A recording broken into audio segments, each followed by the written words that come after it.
Good morning student. आज हम वाक्य व वाक्य के भेदों को समझेंगे। सबसे पहले बच्चे हम समझेंगे कि वाक्य किसे कहते हैं। हम परिभाषा को समझने के लिए हम उसके अर्थों को सबसे पहले जानेंगे। सबसे पहले हम समझेंगे कि वाक्य बना कैसे बच्चे। इसमें कोई रटाफिकेशन से नहीं समझना है बच्चे, एक एक शब्द को समझना है। जहाँ से कोई बात समझ में नहीं आती वहाँ मुझसे पूछना है। अब मैंने वाक्य को समझाने के लिए आपको ये कहा कि वाक्य बनता कैसे है। तो सबसे पहले मैंने कहा कि मेरी आवाज़ आप तक जा रही है, तो उसे क्या कहते हैं बच्चे? ध्वनि। मेरी आवाज़ आप तक नहीं पहुंचेगी तो आप मेरी बात को नहीं समझ पाएंगे, तो उसको क्या कहते हैं बच्चे? ध्वनि। अब एक बच्चा आवाज़ को पहचानने लगता है तो उसे स्कूल में जाना होता है। जब वह केजी के अंदर पढ़ता है या यूकेजी के अंदर पढ़ता है या फर्स्ट क्लास के अंदर पढ़ता है, तो अध्यापक सबसे पहले उसे क्या सिखाता है? पहले उसे आवाज़ से अपनी बात को पहचानता है बच्चा कि वो मैम क्या बोल रहे हैं। फिर उसे क्या सिखाता है? स्वर और व्यंजन। स्वर और व्यंजन को बच्चे क्या कहते हैं? वर्ण। क्या कहते हैं? वर्ण। जब हम वर्णों को सीख लेते हैं तो हम क्या सीखते हैं बच्चे? शब्द।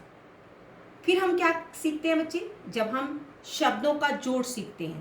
पहले हम ध्वनि आवाज़ को पहचानते हैं, फिर स्वर और व्यंजन सीखते हैं, फिर वर्ण, फिर शब्द, फिर शब्दों का जोड़ सीखते हैं। क्या सीखते हैं बच्चे? शब्दों का जोड़। जब हम शब्दों का जोड़ सीख लेते हैं तो क्या बनाते हैं बच्चे? जब हम शब्दों को सही प्रकार से जोड़ते हैं, अर्थों के साथ जोड़ते हैं, तो क्या बनता है बच्चे? वाक्य। अब आपको ये बात समझ आई कि वाक्य बनता कैसे है। बच्चे किसी भी चीज़ का आधार जाने बिना, बेस जाने बिना हम उसकी परिभाषा को नहीं समझते हैं। हम उसकी गहराई को समझते हैं कि ये चीज़ बनी कैसे, फिर हम भूल नहीं पाते हैं। तो हमने इससे पहले सीखा कि वाक्य बनता कैसे है। पहले मेरी आवाज़ आप तक पहुंची, फिर स्वर और व्यंजन सीखे, फिर वर्ण, फिर शब्दों का जोड़, फिर शब्दों के जोड़ से वाक्य। अब शब्दों का जोड़ से मैंने वाक्य बनाया। तो बच्चे जब हम वाक्य को जोड़ना सीख जाते हैं तो हम क्या करते हैं? भाषा को बोलना सीख जाते हैं। तो भाषा का आधार क्या हुआ? ध्वनि।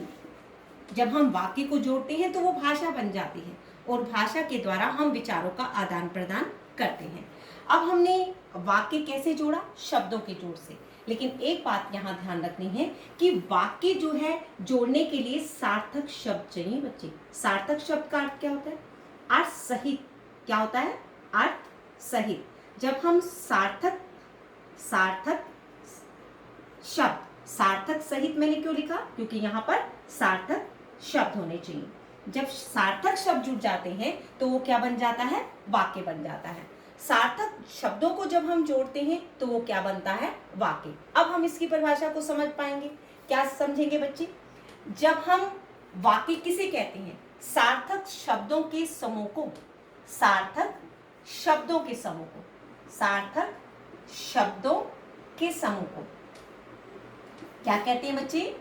सार्थक शब्दों के समूह को क्या कहते हैं? वाक्य। जब हम सार्थक शब्दों को जोड़ते हैं तो क्या बन जाता है? वाक्य। सार्थक शब्दों के समूह को क्या कहते हैं? वाक्य। हमने परिभाषा कैसे सीखी बच्चे? उसके आधार को सीखकर हमने उसकी परिभाषा को सीखा। सार्थक शब्दों के समूह को वाक्य कहते हैं। जब हम सार्थक शब्दों को जोड़ लेते हैं तो क्या बन जाता है? वाक्य। अब हम सीखेंगे बच्चे वाक्य के अंग। अंग का मीनिंग क्या होता है बच्चे? पार्ट। वाक्य के पार्ट क्या है? वाक्य के अंग क्या है? वाक्य के अंग दो तरह के होते हैं बच्चे। पहला होता है उद्देश्य और दूसरा होता है विधेय। पहला क्या होता है बच्चे? उद्देश्य और दूसरा होता है विधेय।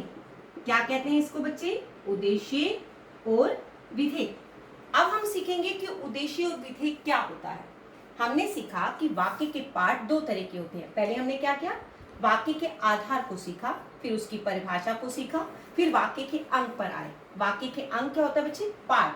अर्थात उसके पार्ट क्या है? अंग उसे कहते हैं। इसके पार्ट दो होते हैं। अंग कितने होते हैं? दो। उद्देश्य और विधेय। अब हम सीखेंगे कि उद्देश्य किसे कहते हैं और विधेय किसे कहते हैं। उद्देश्य क्या होता है बच्चे? कर्ता, जो कार्य करता है, जो मुख्य पर्सन है। अर्थात कर्ता जो कार्य करता है उसे कर्ता कहते हैं। और कर्ता के द्वारा जो कार्य किया जाता है, कर्ता के द्वारा जो कार्य किया जाता है, कर्ता के द्वारा जो कार्य किया जाता है, जो कार्य किया जाता है, किया जाता है, उसे क्या कहते हैं? विधेय। अब हम इसको समझेंगे कि कर्ता क्या है और कर्ता का कार्य क्या है। पहले मैंने कहा बच्चे उद्देश्य, उद्देश्य क्या है? कर्ता, जो कार्य कर रहा है, जो मुख्य व्यक्ति है जो कार्य करता है उसे कर्ता कहते हैं। क्या कहते हैं? कर्ता। जो कार्य करता है उसे कर्ता कहते हैं। और कर्ता के द्वारा जो कार्य किया जाता है उसे विधेय कहते हैं। जैसे एग्जाम्पल के द्वारा सीखते हैं बच्चे। जैसे मैं कहती हूँ माँ खाना बनाती है, माँ खाना बनाती है। अब हम देखेंगे कि इसके अंदर मुख्य पर्सन कौन है, मुख्य कार्य कौन कर रहा है। कौन कर रहा है बच्चे? माँ। माँ खाना बनाती है। खाना कौन बना रही है बच्चे? माँ। माँ क्या हुआ? कर्ता, क्योंकि ये मुख्य पर्सन है अर्थात कार्य को कर रही है। माँ क्या हुआ? कर्ता। खाना बनाती है, माँ के द्वारा किया गया कार्य। बनाती है क्या बना बच्चे? विधेय। क्या बना? विधेय। अब आपको ये बात समझ में आई होगी बच्चे। मैंने कहा उद्देश्य क्या है? कर्ता, जो मुख्य पर्सन है। विधेय, कर्ता के द्वारा जो कार्य किया जा रहा है उसको हम विधेय कहते हैं। जैसे मैंने एग्जाम्पल कहा माँ खाना बनाती है, माँ क्या है? कर्ता, और कर्ता के द्वारा किया जाने वाला कार्य क्या होता है? विधेय। अब आपको ये बात समझ में आई होगी बच्चे कि वाक्य के अंग दो प्रकार के होती हैं। पहला है उद्देश्य और दूसरा है विधेय। आपने इस बात को ध्यान रखना है कि उद्देश्य का अर्थ क्या है? कर्ता, और कर्ता के द्वारा किया गया कार्य विधेय कहलाता है। माँ खाना बनाती है, माँ का अर्थ है कर्ता, और खाना बनाती है विधेय, अर्थात कर्ता के द्वारा किया गया कार्य विधेय कहलाता है। जैसे मैं कहती हूँ राम पढ़ता है, राम क्या है? मुख्य है। पढ़ना क्या है? उसके द्वारा किया गया कार्य है। तुम पढ़ते हो, तुम मुख्य है, और तुम पढ़ते हो, पढ़ते हैं क्या? उसके द्वारा किया गया कार्य है। आपने ये बात ध्यान रखनी है कि जो मुख्य पर्सन है उसको हम कर्ता कहते हैं, और कर्ता के द्वारा किया गया कार्य क्या कहलाता है? विधेय कहलाता है। अब तक आपने क्या समझा बच्चे? वाक्य किसे कहते हैं? वाक्य को समझने के लिए पहले हमने उसके आधार को समझा। पहले हमने क्या किया? आवाज को पहचाना, फिर स्वर और व्यंजन, स्वर और व्यंजन के बाद क्या सीखा? वर्ण, फिर शब्दों का जोड़, फिर हमने वाक्य। अब ये सार्थक शब्द सहित, अर्थात जब सार्थक शब्दों को जोड़ देते हैं तो वो क्या बन जाता है? वाक्य। जब हम वाक्य बना लेते हैं तो हम भाषा को आदान प्रदान कर सकते हैं, अर्थात भाषा को अच्छी प्रकार से बोल सकते हैं। सार्थक शब्दों के समूह को क्या कहते हैं? वाक्य कहते हैं। वाक्य के अंग दो प्रकार के होते हैं, उद्देश्य और विधेय। उद्देश्य क्या होता है? कर्ता, और विधेय क्या होता है? कर्ता के द्वारा किया गया कार्य। अब यहाँ तक बात समझ में आ गई। अब हम आगे समझेंगे।